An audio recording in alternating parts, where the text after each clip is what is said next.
आज देश और दुनिया कोरोना संक्रमण से जूझ रही है। डॉक्टर और पैरामेडिकल स्टाफ इस समस्या से लोगों को निकालने में मदद कर रहे हैं, लेकिन जब उन्हें इस जंग को लड़ने के लिए पर्याप्त हथियार ना दिए जाए तो सवाल किससे करें, किसकी जवाबदेही, किसकी जिम्मेदारी।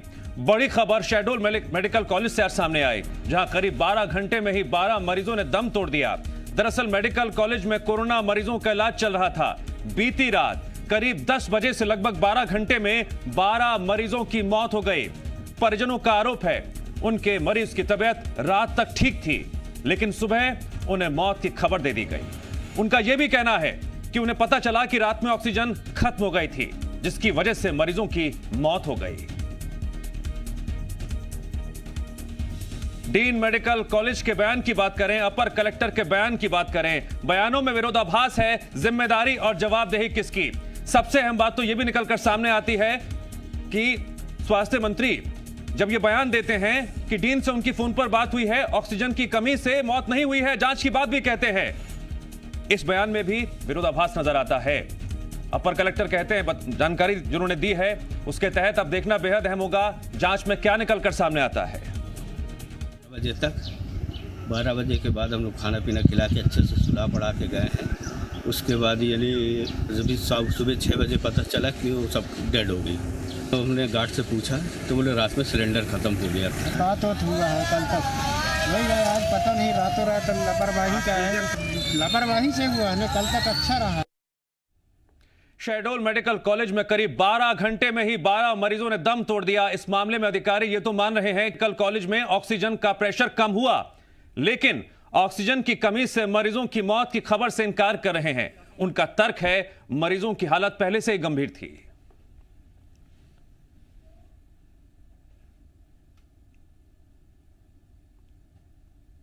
हमारे यहाँ जो ऑक्सीजन के लिए लिक्विड ऑक्सीजन प्लांट लगा है 10 KLD का, और वो ख़त्म हो रहा था, उसके लिए डिमांड भी गई थी। कल शाम तक वो लिक्विड जो फिलर आना था, फिलर में बताया गया शाम को आएगा, उसके बाद बताया कि रात को आएगा, उसके बाद 2 बजे आएगा, 3 बजे आएगा, और वो देर रात उसमें जितनी बची हुई ऑक्सीजन थी ख़त्म हो गई। उसके अलावा हमारे यहाँ जो सेंट्रल ऑक्सीजन सिस्टम से ऑक्सीजन दिया जाता है, सिलेंडर के माध्यम से ऑक्सीजन फिर भी प्रदाय जारी रहा, लेकिन लिक्विड मेडिकल ऑक्सीजन टैंक जब खत्म हो जाता है तो उसके कारण जो दबाव ऑक्सीजन का जो बनता है वो बहुत कम बन पाता है। और फिलहाल हमारे यहाँ सभी बेड पे लगभग जो ऑक्सीजन है 62 बेड तो उसमें ICU के हैं, 25 बेड प्राइवेट में है, उसके अलावा 18 एक का LDU है, हर एक पे ऑक्सीजन पॉइंट चल रहा था, उसके कारण प्रेशर कम हुआ।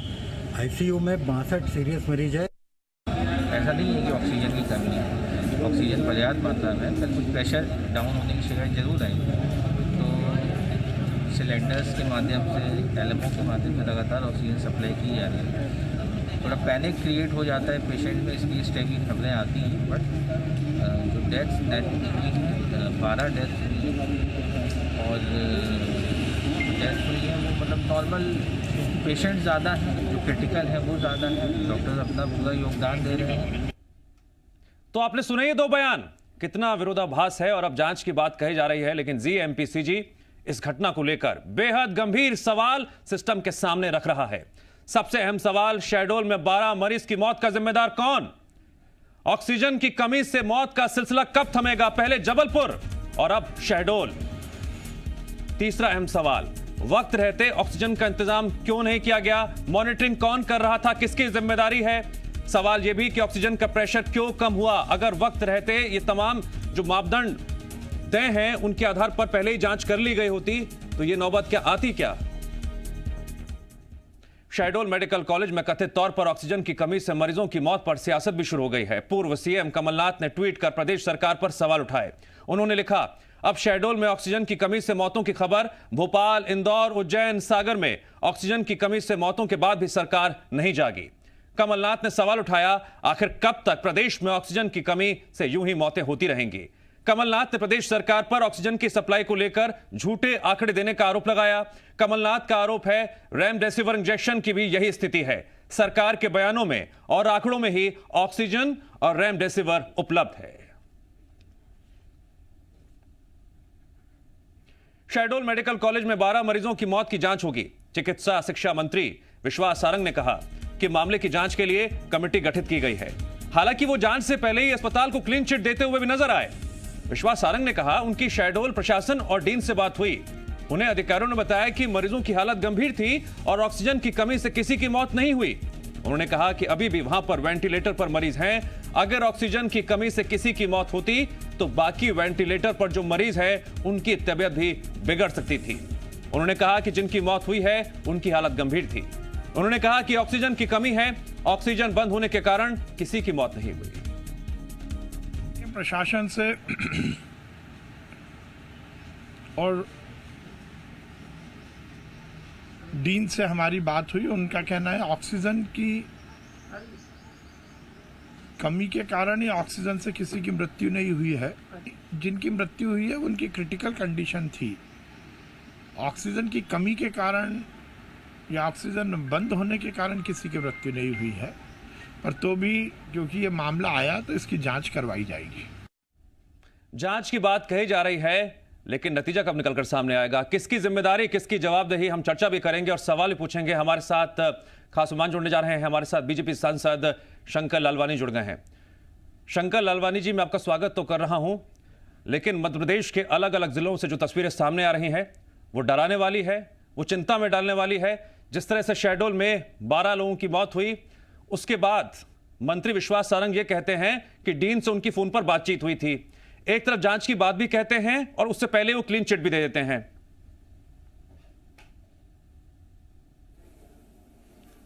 देखिए, माननीय मंत्री जी ने जो बात कही, उन्होंने जो बात हुई होगी डीन से वो बात कही है, लेकिन उसके बाद भी अगर प्रश्न उठ रहे हैं तो उन्होंने जांच की बात कही कि हम जांच करवाएंगे।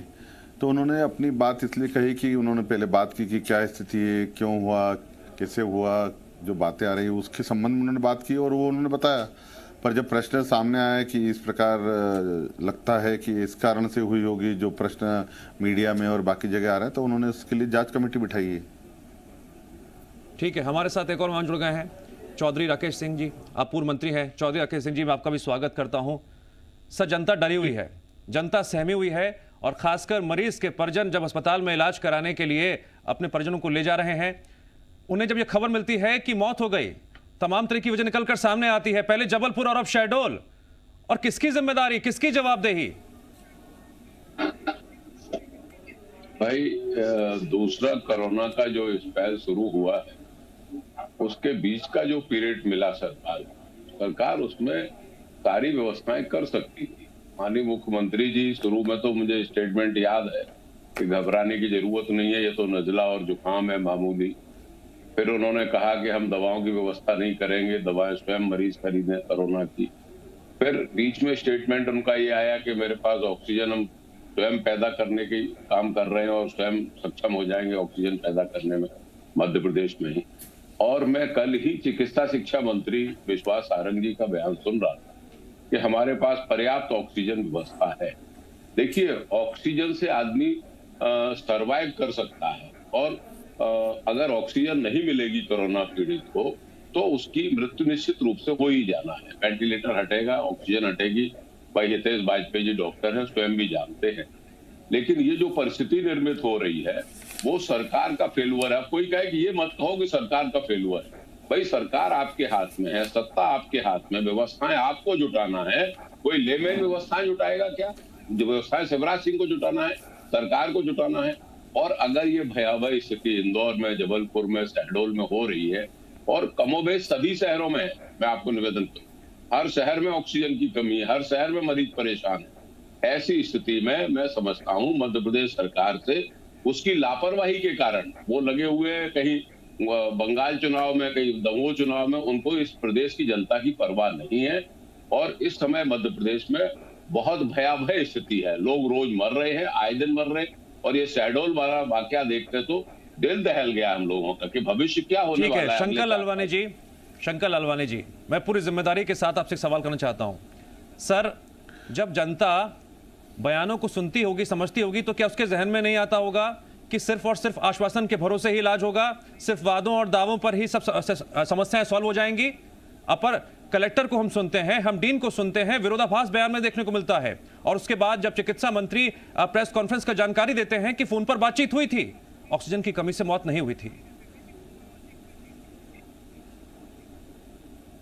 देखिए, माननीय चौधरी जी ने जो कहा, मेरा ऐसा मानना है कि इसमें राजनीति नहीं होना चाहिए। आप जो मध्य प्रदेश की बात कर रहे हैं, तो ऐसा नहीं है कि ये परिस्थितियाँ मध्य प्रदेश में हुई है। हमारे पड़ोस में छत्तीसगढ़ है, पंजाब है, दिल्ली है, महाराष्ट्र है, सब जगह स्थितियाँ बिगड़ी है। तो ये जो स्पाइक आया है, इसका अंदेशा तो मुझे लगता है कि इतना किसी को नहीं था। तो मुझे लगता है राजनीति न करते हुए हमको इस बात पे जाना चाहिए कि हम इस लड़ाई को कैसे मिलके लड़ें, पहली बात। शंकर जी, अगर हम राजनीति, आप कह रहे हैं राजनीति बिल्कुल नहीं होनी चाहिए, बिल्कुल सर, राजनीति नहीं होनी चाहिए, लेकिन नीतिगत फैसले लेने भी तो उतना ही जरूरी है। जो नीतियां बन रही हैं उसके तहत क्या अधिकारियों को जो जिम्मेदारी दी जा रही है, क्या अधिकारी पूरी ईमानदारी के साथ निर्वाह कर रहे हैं? क्या वो सही रिपोर्ट और सही जानकारी आप तक पहुंचा रहे हैं? सवाल तो ये भी है। देखिए, अब मैं आपको बता दूं कि जो ऑक्सीजन की बात है, डिमांड बढ़ी। मैं इंदौर के उदाहरण देके बता सकता हूं कि प्रदेश में या अन्य देश में किस प्रकार की स्थितियां बनी होगी। हमारे इंदौर की जो डिमांड थी 30-35 टन प्रतिदिन थी, वो बढ़ के 70 टन मेट्रिक टन प्रतिदिन हो गई, लगभग 60% बढ़ी। और ये हालात लगभग हर शहर के हैं, लगभग मुझे ऐसा लगता है। तो ऑक्सीजन की डिमांड तो एकदम बढ़ गई, और यही रहा कि जहां ऑक्सीजन आती है वहां जो सुविधाजनक होना चाहिए, ट्रांसपोर्टेशन और मिलना चाहिए, वहां परेशानी आई। हमने वहां भी अप्रोच करी जहां से ऑक्सीजन आती है। उनका कहना है हमारी प्रायोरिटी है, हमारा शहर है, हमारा प्रदेश है। ठीक है, वहां पर गुजरात में बात की, आपने छत्तीसगढ़ में बात की, आपने उत्तर प्रदेश में बात की। 3 दिन पहले ही आपकी सरकार के मंत्री कह रहे हैं कि ऑक्सीजन की कमी नहीं है। जबानी तौर पर तो यही आश्वासन दिया जा रहा है ना कि जनता को ऑक्सीजन की कमी नहीं है। मैं गलत कह रहा हूं तो आप मुझे टोक सकते हैं, मुझे सही कर सकते हैं आप। तो ये नहीं, मैंने क्या बताया कि ऑक्सीजन की जो रूटीन में 30 इंदौर का मैंने उदाहरण बताया, 30 मेट्रिक टन प्रतिदिन हमको लग रही थी, तो उस हिसाब से हमने पूरी व्यवस्था की थी। लेकिन एक स्पाइक ऐसा आया एक वीक का जिसमें कि ऑक्सीजन की डिमांड 60% बढ़ गई, और मुझे लगता है ये प्रदेश में हर शहर में बढ़ी होगी, ऐसा नहीं है। तो जो डिमांड एकदम बढ़ी, ये अंदाजा किसी को भी नहीं था कि इतनी डिमांड बढ़ेगी। जो डिमांड थी उसके हिसाब से सप्लाई हो रहा था, अब बढ़ गई तो उसके लिए ऑक्सीजन की व्यवस्था हो गई। लेकिन सबसे ज्यादा जो इसमें जो समस्या आई, जो हम यहाँ फेस कर रहे हैं, वो रहता है कि टैंकरों द्वारा ट्रांसपोर्टेशन करना। जितनी दूर से हम लाते हैं उतना समय ज्यादा लगता है, पास से आती है तो जल्दी आ जाती है, तो उसको मैनेज करने में जरूर 1-2 दिन लग गए। लेकिन अब स्थिति ऐसी है, जब हमने ये केंद्र तक बात उठाई और माननीय अगर मैनेजमेंट फेल हो रहा है तो क्या सच छुपाने के लिए झूठा बयान पेश किया जाएगा, या फिर लीपापोती की जाएगी, पर्देदारी की जाएगी? मैंने तो स्पष्ट कहा ना कि जिस मान से लग रही थी उस मान से आ रही थी, डिमांड के मान से सप्लाई हो रहा था। लेकिन डिमांड इतना बढ़ गई तो निश्चित तौर पे उस सप्लाई को फीडबैक करने के लिए 1-2 दिन का समय तो लगता। तो 1-2 दिन का जो पैनिक समय लगा, उसके कारण ये सब डिस्टर्ब हुआ, जो हमारे सामने चीजें आ रही हैं। ठीक है, चौधरी राकेश सिंह जी, यहां पर सरकार का यह आरोप है कि विपक्ष सिर्फ और सिर्फ राजनीति कर रहा है। हम फैसले ले रहे हैं लेकिन आप राजनीति कर रहे हैं। नहीं, मैं आदरणीय सांसद महोदय को ये बताना चाहता हूँ, ललवानी जी को, कि इसमें कोई राजनीति नहीं है। मध्य प्रदेश में सरकार आपकी है और हम विपक्ष में, हम विपक्ष में रह के आपके प्रति पूरी सहानुभूति रख रहे हैं, पूरे आपकी मदद करने को तैयार हैं। लेकिन ये जो व्यवस्थाएं जुटाना है, वो व्यवस्थाएं जुटाने का काम तो सरकार का है। समय पे अगर ऑक्सीजन नहीं मिल रही है, और एक भी मौत अगर हो रही है बिना ऑक्सीजन के, ये तो 12 मौतें हुई हैं शहडोल में, अगर एक भी हो रही है तो आप घोर अन्याय के पापी हैं, घोर अन्याय के भागीदार हैं। आप व्यवस्था करने में सक्षम नहीं है। अब अगर मैं ये बात कहूंगा तो आप इसको राजनीति से जोड़ेंगे मेरे भाई। राजनीति का विषय नहीं, विषय एक एक मध्य प्रदेश के आदमी की जान का है, और उस जान को रक्षा करने का अगर किसी की ड्यूटी है तो मध्य प्रदेश सरकार की। आपको समय रहते सारी व्यवस्थाएं करनी चाहिए, गैस जुटाना चाहिए, ऑक्सीजन गैस। और आप जब मुख्यमंत्री जी के स्टेटमेंट सुनता था, उन्होंने कहा जब मामूली नजला और जुकाम है, घबराने की जरूरत नहीं, तब मुझे ये लगा कि ये क्या कोई डॉक्टरेट है, क्या है, किसने इनको सलाह दे दी है? ये तो एमए है हमीदिया कॉलेज से, ये कह रहे हैं ये तो नजला और जुकाम है। ये महामारी है और इससे बचने के अलावा कोई रास्ता नहीं है। सरकारी सेवाएं पूरे तरीके से ठप हो रही हैं, जिनको चुस्त दुरुस्त करने की बहुत जरूरत है।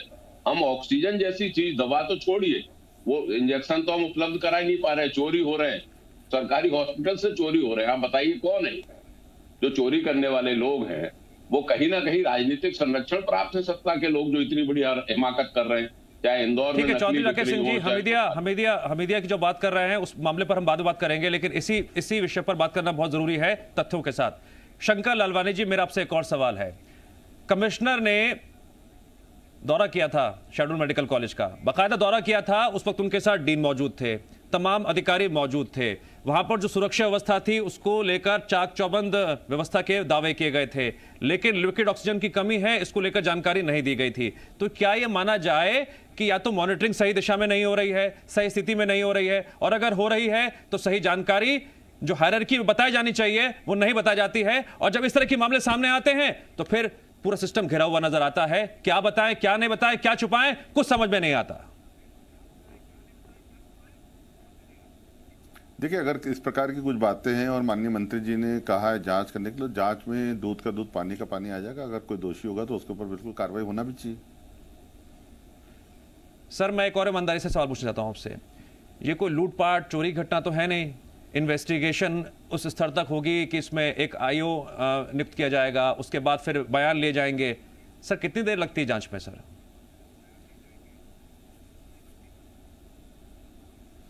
नहीं, ये तो माननीय मंत्री जी घोषणा करेंगे। समिति कर दी होगी उन्होंने घोषणा, और समय भी बताया होगा उन्होंने। नहीं, क्या इस जनता के जहन में डर और चिंता और बढ़ेगी, या फिर सरकार के प्रति विश्वास और भरोसा बढ़ेगा? आप खुद बताइए सर। देखिए, मैंने बताया ना, जिस प्रकार का पैनिक हुआ है, ये बात सही है कि आंकड़ों में हम देखें कि एकदम पॉजिटिव मरीजों की संख्या एकदम बढ़ी है, और पूरे देश में बढ़ी है, हमारे मध्य प्रदेश में बढ़ी है, हर शहर में बढ़ी है। अब उसकी व्यवस्थाएं जुटाना निश्चित तौर पे सरकार पूरी प्रयत्नशील है और कर भी रही है। और जो पिछले दिनों जो समस्या आई थी उसको करने के लिए, ऑक्सीजन की जो समस्या थी, केंद्र स्तर पे बात करके उन्होंने हल की। मुझे लगता है कि इंदौर में जैसे कल ही हमें पूर्ति पूरी हो गई, अब अन्य शहरों में भी वो ऑक्सीजन यहाँ से जा रही है। ठीक है, तो धीरे धीरे स्थितियां सुधर रही है। ठीक है शंकर लालवानी जी, हम सवाल पूछकर अपनी जिम्मेदारी निभा रहे हैं। चौधरी राकेश सिंह जी, बहुत संक्षेप में, आप विपक्ष के तौर पर अपनी जिम्मेदारी कैसे निभाएंगे? देखिए, विपक्ष सरकार के इस भयावह स्थिति में साथ में है और हर किस्म की मदद करना चाहता है। आदरणीय कमलनाथ जी ने तो गैस की व्यवस्था अतिरिक्त रूप से ऑक्सीजन की छिंदवाड़ा में की हुई, लेकिन मैं ये कहना चाहता हूं कि इतना पीरियड मिला, बीच में इतना समय मिला चिकित्सा शिक्षा मंत्री जी को, जो व्यवस्थाएं नहीं कर पाए, और आज फोन से जानकारी ले रहे हैं। क्या मुख्यमंत्री जी को ये नहीं लगता है कि चिकित्सा शिक्षा मंत्री की जवाबदारी तय करें और उनको इस पद से हटाएं? अगर ये व्यवस्थाएं नहीं कर पा रहे हैं, लोगों की जान जा रही है और आप पद से चिपके हुए, मैं समझता हूं तत्काल मुख्यमंत्री जी को सर बिल्कुल जिम्मेदारी, जवाबदेही और मॉनिटरिंग, इन तीनों लेवल्स पर काम करना बहुत जरूरी है अगर स्थितियों को संभालना है। सिर्फ आश्वासन से काम नहीं चलेगा, यह समझना सभी के लिए बहुत जरूरी है, फिर चाहे विपक्ष हो, सरकार हो, क्योंकि जनता डरी और सहमी हुई है। कोरोना संक्रमित मरीजों की संख्या लगातार मध्य प्रदेश में बढ़ती जा रही है। आप दोनों का शुक्रिया, आपने तमाम जो बातचीत की और मेरे द्वारा पूछे गए सवालों का जवाब दिया। और यहां हम एक ब्रेक के लिए रुक रहे हैं, लेकिन इस खबर से जुड़े हर पहलू पर लगातार हम सवाल पूछेंगे भी, और जो जांच की बात कही जा रही है उसको लेकर क्या क्या बातें तथ्यात्मक रूप से सामने आती हैं उस पर भी हमारी नजर लगातार बनी रहेगी।